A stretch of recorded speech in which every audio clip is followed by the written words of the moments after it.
Magandang araw po ng Miraculous sa inyong lahat. At inyo pong buksan inyong mga Biblia sa aklat po ng Genesis chapter 6. Aklat po ng Genesis chapter 6. At aking pong babasahin mula talatang 6 hanggang 12. Genesis chapter 6.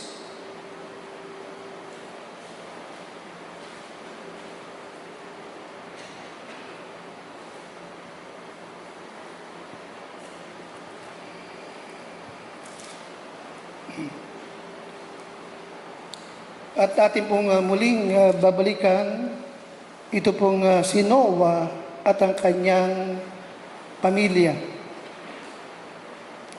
Okay, Genesis chapter 6, verse 1 to number 5 hanggang number 12. Chapter 6, verse 5 to number 12. And God saw that the wickedness of man was great in the earth, and that every imagination of the thoughts of his heart was only evil continually. And it repented the Lord that he had made man on the earth, and it grieved him at his heart. And the Lord said, I will destroy man whom I have created from the face of the earth, both man and beast, and the creeping thing, and the fowls of the air, for it repented me that I have made them. But Noah found grace in the eyes of the Lord.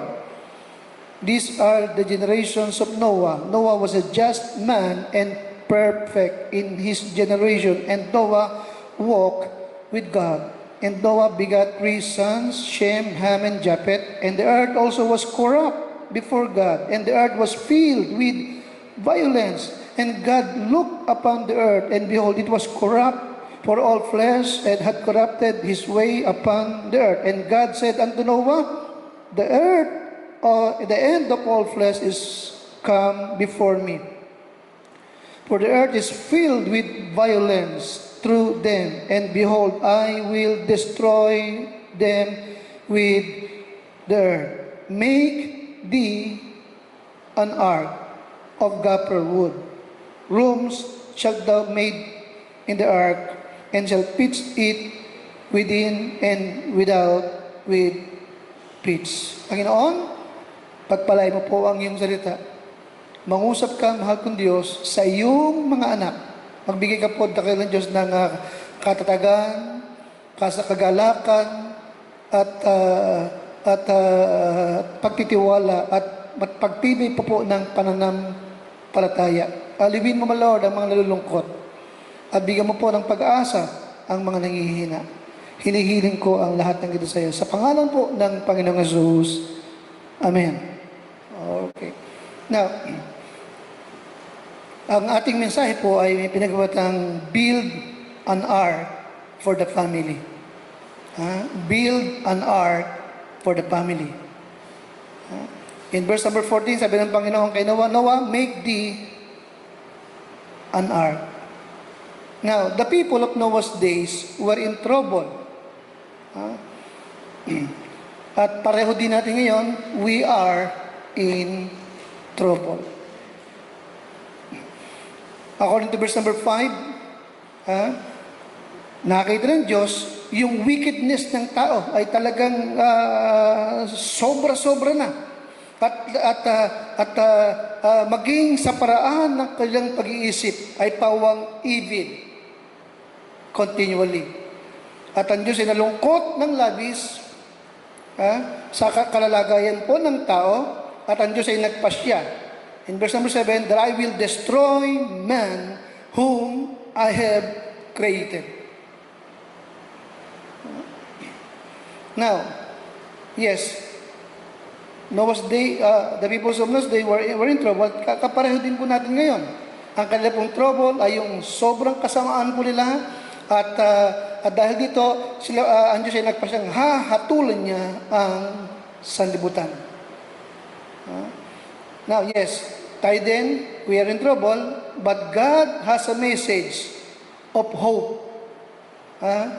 At ganun din po kay Noah, nagbigay siya ng pag-asa kay Noah, na si Noah at ang kanyang sambahayan ay kanya pong ililigtas. Now, ano po dito? Ayon po sa Bible, na si Noah ay nabuhay in a time na kapareho din natin ngayon. Kung paanong labis ang katampalasan ng mga tao noong panahon ni Noah, bago dumating ang baha, bago hatulan ng Diyos ang sanlibutan, ganun din ang katatayuan ng ating daigdig sa kasalukuyan. According to book of Matthew chapter 24 and verse number 37, people in Noah's days ay sobrang sama at ganun din ang tao na darat na ng ating Panginoong Hesus. Matthew chapter 24 and verse number 37.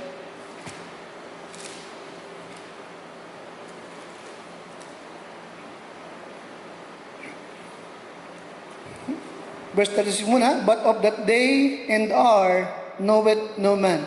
No, not the angels of the heaven, but my Father's only. But as the days of Noah were, so shall also the coming of the Son of Man be. Now, ulitin ko, Noah lived in a time na kapareho din natin ngayon.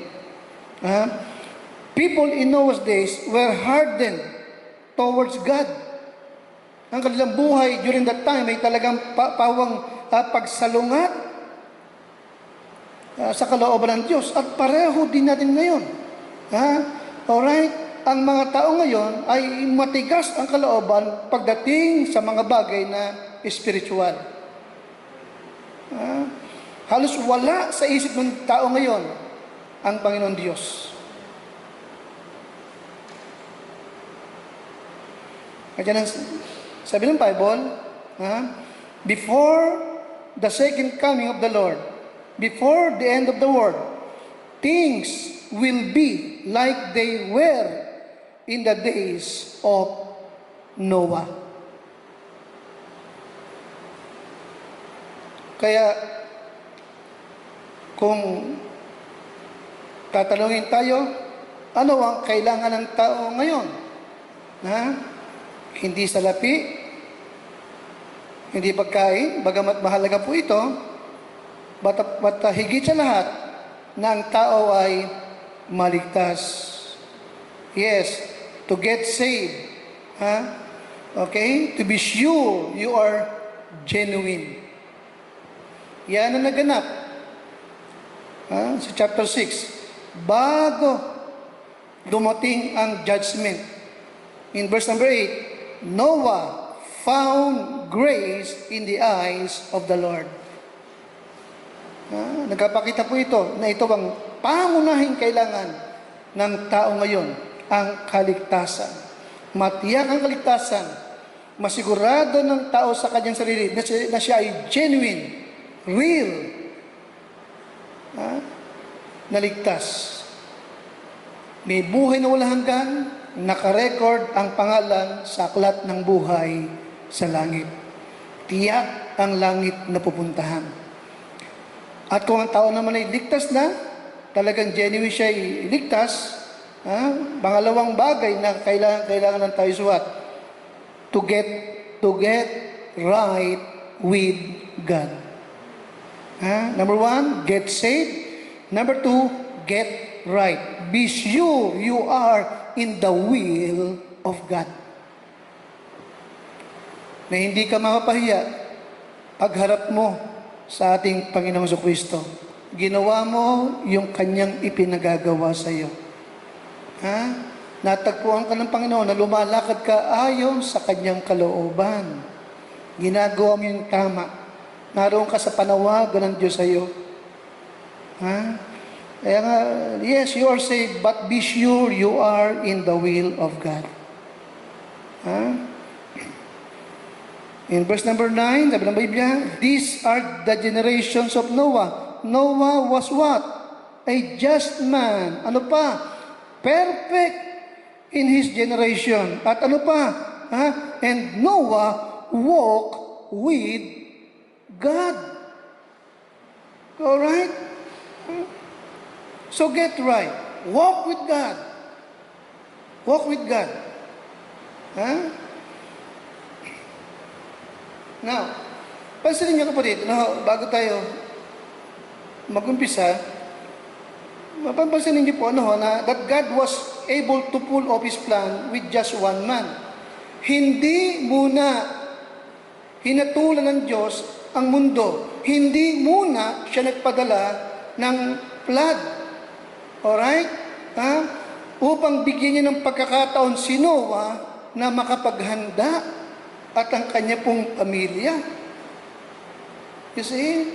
Kinonsider muna yung si Noah. Alright? Pinagawa niya muna ng arko. Okay? Para sasakyan ng kanyang pamilya at na lahat ng hayop.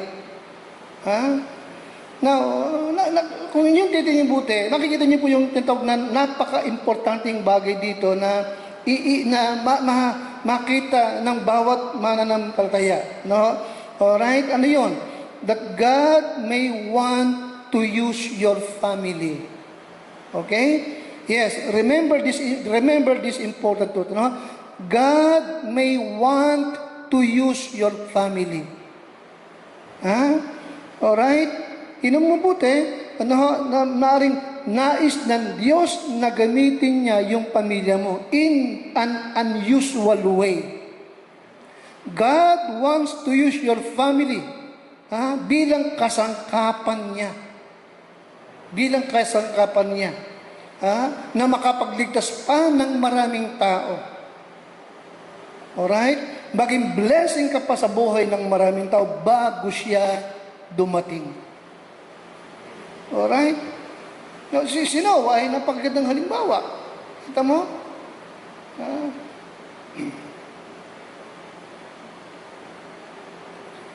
Lahat tayo ay naka-quarantine.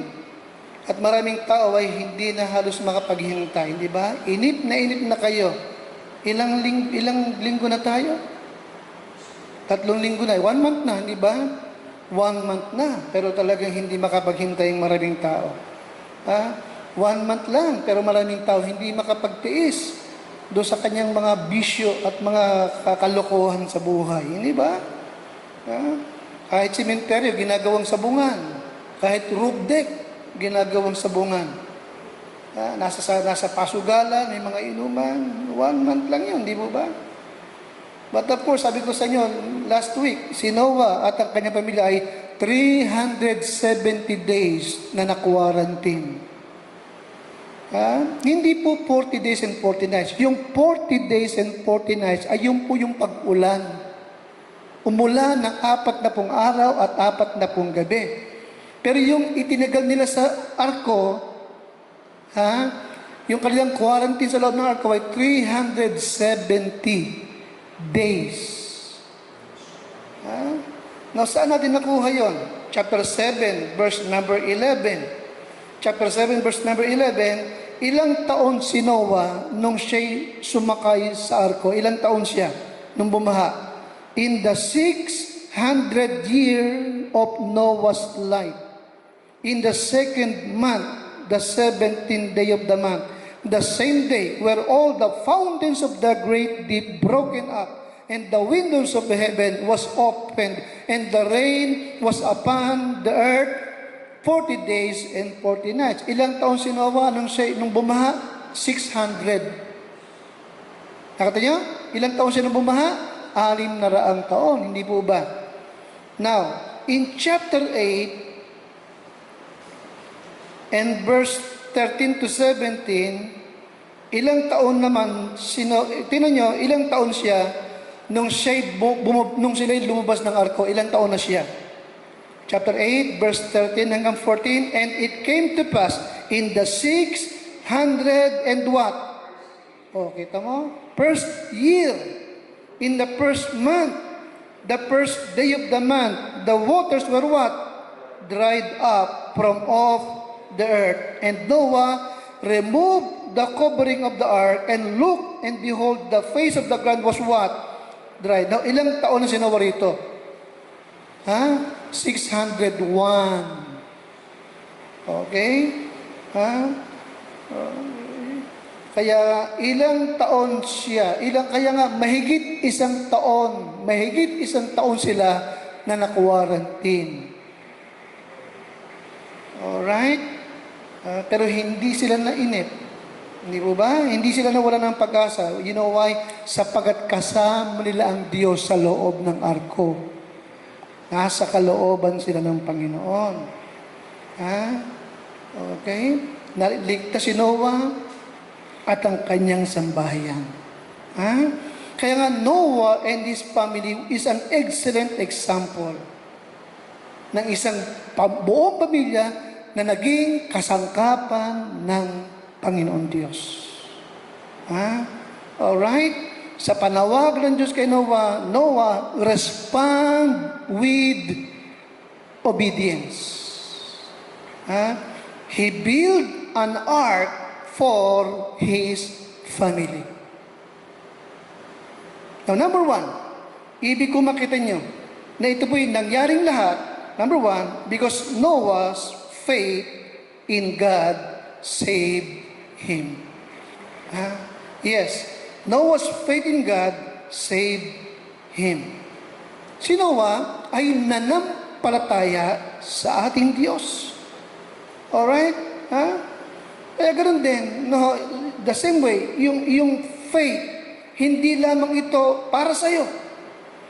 Kundi, kung ikaw ay talagang maliligtas, may malaking pag-asa na yung buong mong sambayan, maligtas din sila. Noah's faith in God saved him. In Hebrews 11 and verse number 7, Hebrews 11 and verse number 7,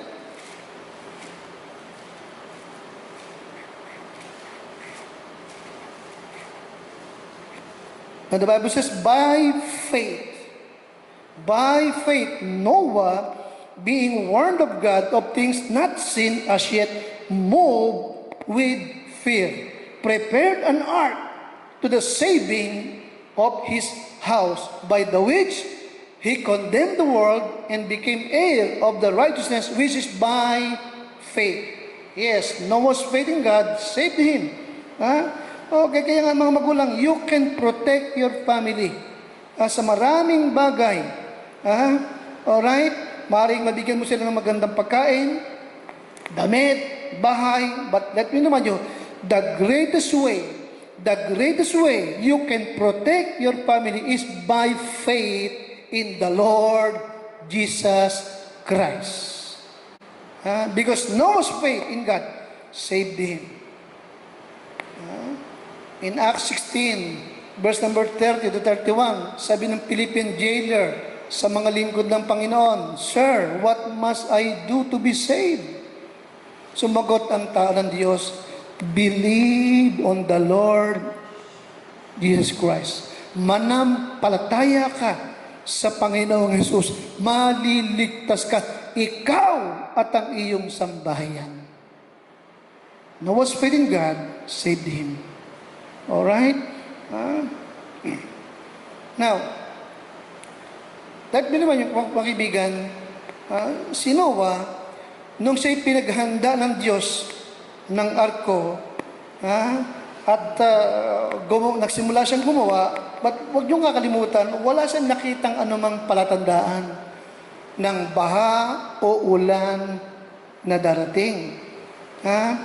Pero yung salita ng Diyos, ay nagbigay po sa kanya ng katiyakang ito'y mangyayari.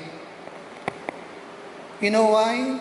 Because of faith, pananampalataya. God had warned him of something to come na hindi po niya makikita. Pero si Noah, nagtiwala po siya sa Panginoon. Nagtiwala siya sa Panginoon at sa kumilos, gumawa po siya. No, yun ang pananampalataya. Because faith is the substance of things hoped for, the evidence of things not seen. Sapagkat kung nakikita mo na, bakit ka pa mananampalataya? Ang pananampalataya ay kapanatagan sa mga bagay na hindi nakikita. At ito yung hinihintay. Alright? Yes, Noah operated on faith. Okay? Nagsimula siyang gumawa ng arko sapagkat iyon ang sinabi ng Diyos sa kanya. Iyon ang kanyang napakinggan mula sa bibig ng Panginoon. And faith cometh by hearing, and hearing by the word of God.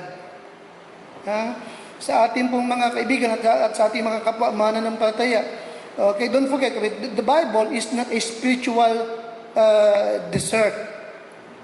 Hindi po ito yung isang klase ba ng pagkain na pwede mong kainin o pwede mong hindi kakainin. Bakos ito po'y daily bread natin. Gaya ng sinabi ng Bible, man shall not live by bread alone. Hindi lamang sa tinapay nabubuhay ang tao, kundi sa bawat salitang lumalabas sa bibig ng Diyos. Kailangan mo ito araw-araw. At ang sa Diyos ay nakikinig ng salita ng Diyos. Kung hindi mo ito gustong pakinggan, sapagkat hindi ka sa Diyos. Alright? Faith cometh by hearing and hearing. Kaya nga, ulitin ko mga kaibigan, if you want to have the faith, kung ibig mo ng pananampalataya that can protect your family, alam mo kung anong kailangan mo? Be a man and woman of the Word of God. Maging tao ka na may pag-ibig, malasakit, kagalakan sa salita ng Diyos. Hindi mo lang ito pakikinggan. Gagawin mo. Remember the wise man that built his house upon the rock. Yung taong matalino, nagtayo ng kanyang bahay sa ibabaw ng bato. Dumating ang malakas na bagyo, baha, malakas na hangin, pero hindi bumaksak yung kanyang bahay sapagkat nakatayo sa ibabaw ng bato. Sabi ng Panginoon, ito yung tao na nakinig ng salita at ginawa niya yung kanyang napakinggan.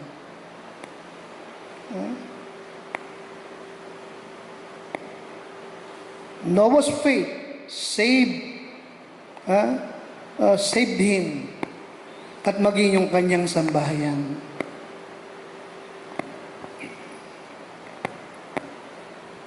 Kaya nga, according to Hebrews 11, verse number 1, yung kinote ko kanina, makikita niyo, okay, what is faith?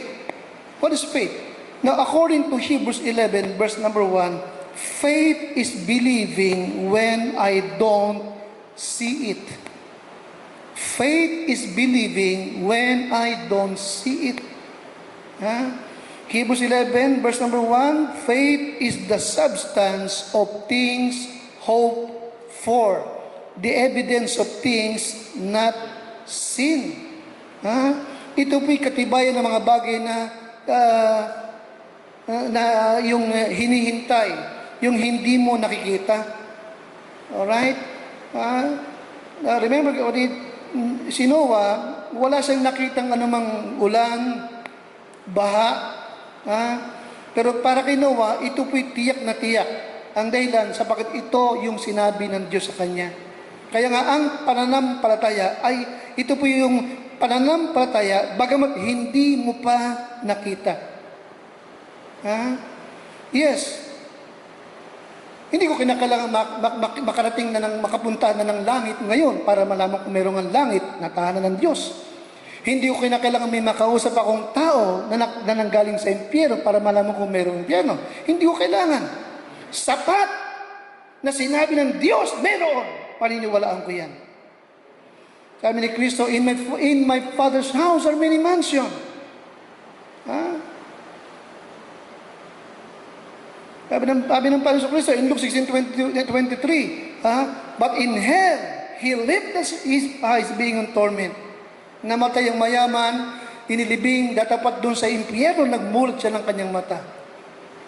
Okay? Totoo yun. Sinabi ng Panginoon, faith is believing when I don't see it. Kaibigan, true faith does not see and believe. True faith believes and then it sees. Ang tunay pong pananampalataya, hindi po ito yung kailangan makita muna bago manampalataya. Ang tunay pong pananampalataya ay naniniwala siya. Sapagat sinabi ng Diyos at ito'y ipakikita sa kanya ng Panginoon.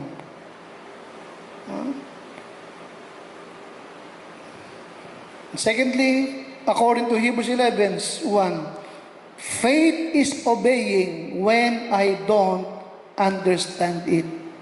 Ang pananampalataya ay sumusunod bagamat hindi niya nauunawa ang lubos. May tiwala siya na tama ang Diyos.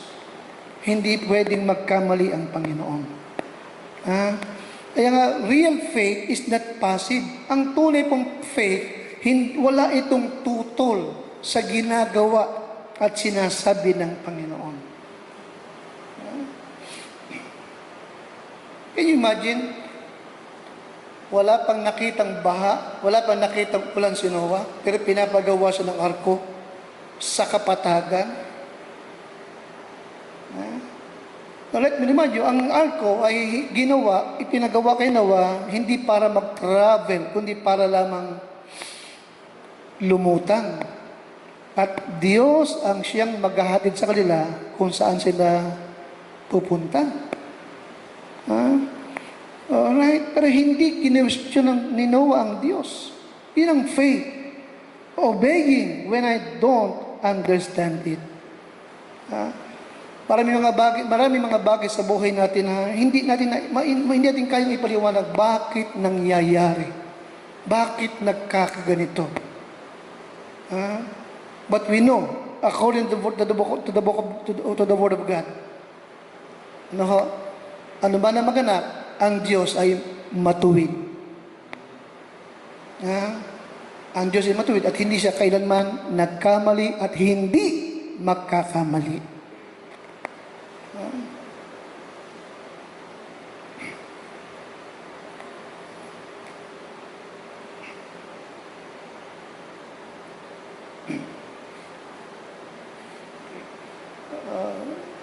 Kaya nga, sa Genesis chapter 6:22, matapos sabihin ng Diyos kay Noah na make thee an ark, at ibinigay ng Diyos kay Noah yung taas, luwang at klase ng materialis na gagamitin, at yung bilang ng hayop at klase ng hayop na kanyang isasakay.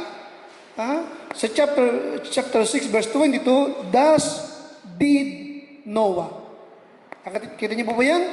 Thus did Noah according to all that God commanded him. So did he.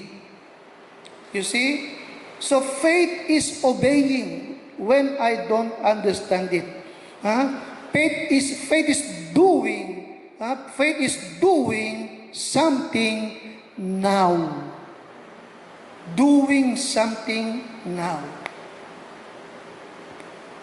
Hindi mo pinaghihintay ang Panginoon. Hindi mo siya kinasya, kundi ginawa mo agad yung kanyang pinagagawa sa iyo. Yan ang faith. At nabubuhay ka na meron kang pagkaunawa, aware ka na ang Diyos ay nagmamasid, gumagabay sa iyong buhay.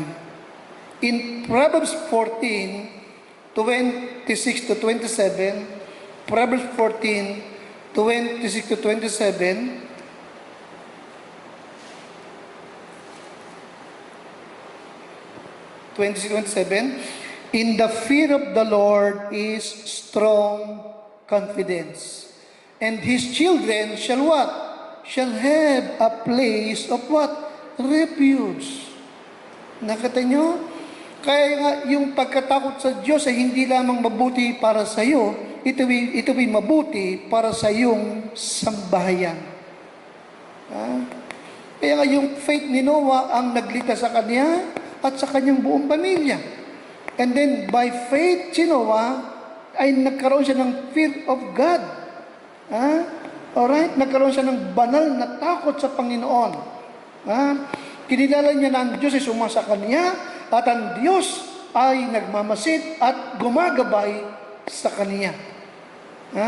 In number 27, the fear of the Lord is a fountain of what? Light to depart from the snares of death.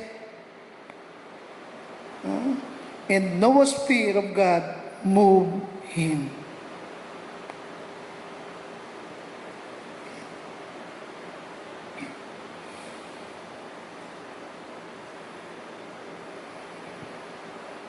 So this morning,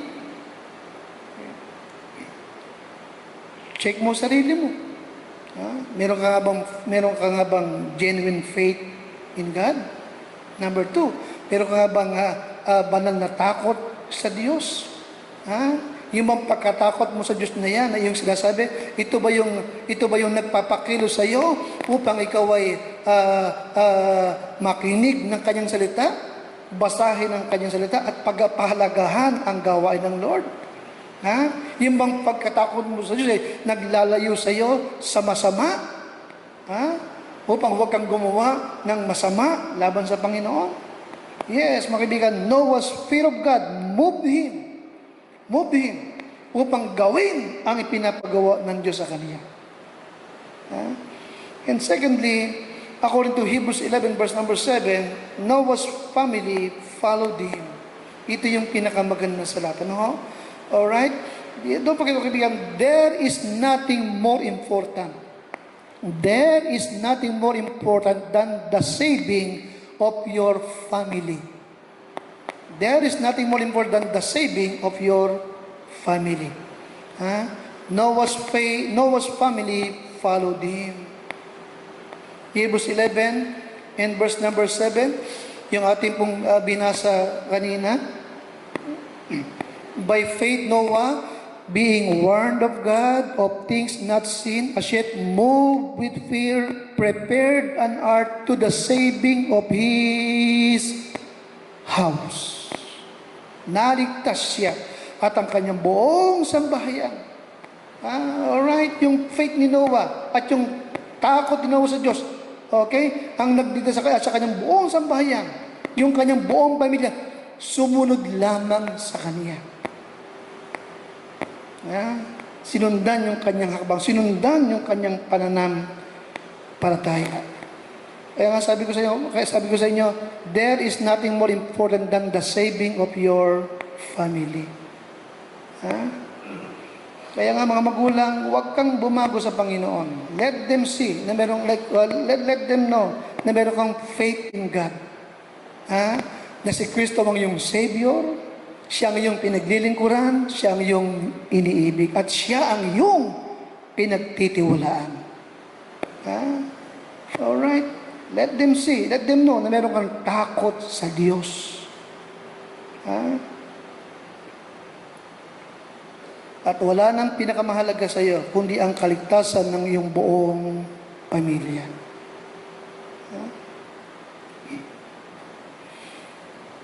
Merong isang matandang nanay, 85 years old.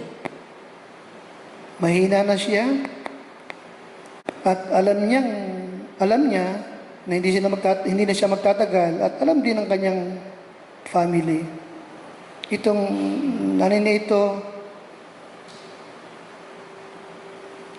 isang araw ay nagising siya na madilim na. Sabi niya sa kanyang mister, "Tatay, ba't madilim?" Sabi ng mister niya, "Sweetheart, gabi na." Sabi ng nanay, "Daddy, ang mga anak mo ba, nandiyan ang lahat? Andiyan na bang lahat ng mga anak mo?" Sabi ng tatay, yes, sweetheart. anditong lahat ang iyong anak. Safe sila. Sige, tulog ka na. Alam niyo, yun ang pinakamaganda sa lahat. Na pagdating ng gabi, ang buong pamilya, nakapasok lahat. Ligtas. Si Noah at ang kanyang buong pamilya, naligtas sa hatol ng Diyos. Why? Sa si Noah, nanampalataya sa Panginoon. And secondly, si Noah, yung kanyang fear of God, ang nag-udyok sa kanya upang gawin ang ipinapagawa ng Panginoon. At ang kanyang buong sambahayan, sumunod lamang sa kanya. Nagtiwala rin sa Panginoon. Ay natin tumayo at tayo manalangin. At ating ipanalangin, unang-una, yung ating buong sambahayan. At ang mga kapatid natin na ngayong umaga, ang iba ay mayroong karamdaman, ang iba ay nasa ospital, at maaaring ang iba ay mayroong takot sa kanilang mga puso. Dahil ng Diyos aming masalamat po sa iyo ngayong umaga. Salamat po Lord sa araw nito ng Miyerkules na ang iyong salita ay muli pong binasa, ipinahayag. And I'm praying, my Lord, na ang salita mo ay makaabot sa bawat tahanan, makaabot sa lahat ng iyong mga anak, makaabot sa lahat ng miyembro po ng Calvary Bible Baptist Church. At ako'y umaasa, nagtitiwala sa iyo na ikaw ang siyang magpapatibay, magpapalakas, aaliw at magbibigay Lord ng kapalatagan, kapayapaan at pag-asa sa bawat isa. Lord, bless us, my Lord. At patuloy kaming dumadalangin sa kalakasan ng iyong mga anak na mga nasa ospital ngayon. Inaalaala po namin di Lord si Emily, Madi, kanyang asawa at ang kanyang mga anak. Tulungan mo sila, Lord. Bigyan mo sila ng pag-asa at kaaliwan. Inaalala din namin di Lord si Sister Joy V, Panginoon, nasa ospital ngayon. Ingatan mo siya, palakasin mo siya. Tulungan mo siya at ang kanya pong pamilya. At ang lahat ng members ng Calvary, ang mga magulang, bawat pamilya, ingatan mo, pagpalain mo. Ipinagtatagubiling ko sila sa iyo, Lord. Maging yung mga nasa Lumban at dito po sa Santa Cruz at hanggang doon sa Kalamba. At ang mga miyembro po namin nasa malayong lugar, ingatan mo dakilang Diyos at ang kanyang buong pamilya.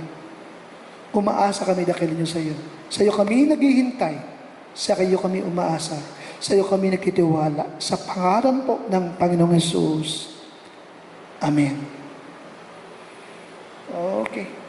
Okay, Dr. Braulio, pag-pray niyo po yung ating pagkakaloob sa Panginoon.